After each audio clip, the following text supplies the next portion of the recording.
we left on kind of a cliffhanger there. Well, not so much that, but I mean, let me get more specific. If I've many times in my ministry, I have heard people say, "Well, Father so and so, because he did this, that, or the other, said something or other, um, he wounded me. He made me angry. I left the church. Well, you people are all false. You people are all full of baloney. All this stuff."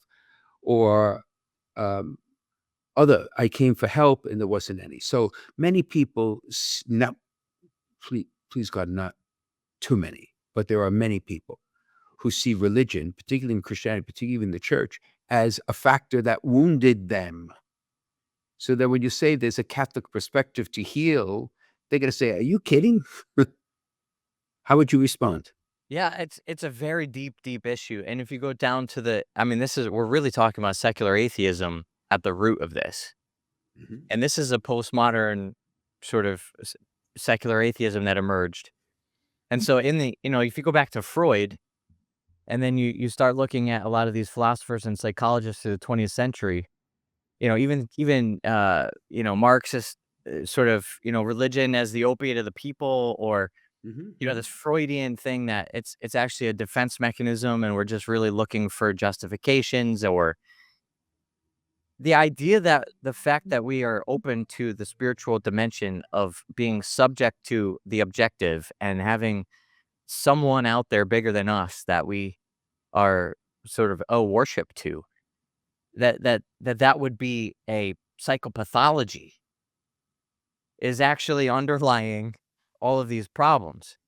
So you have this fundamental rejection of essentially being children, and all these reasons why it's justified that your perception of the spiritual is manifest in your brain. It's an epiphenomenon. Some people say, like, well, there's so many neurological connections in your brain that it's just giving you this synergy, this sort of net effect.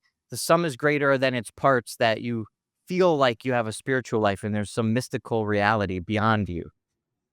So, okay, so then it's like, well, can religion be a convenient component of somebody's essentially fantasy life?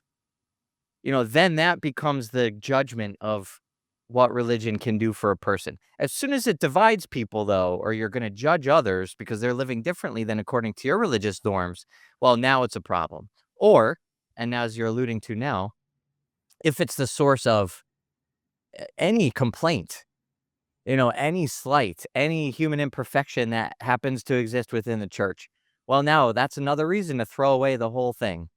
And we're going to throw away the baby with the bathwater. And now religion again is suspect, and religion again is the problem. So this is what we're fighting against the whole time. And it's like, it takes more faith to believe God doesn't exist than it takes to believe that he does exist. But the Mhm. scientists and the postmodern relativists and atheists don't want to admit that. Mhm.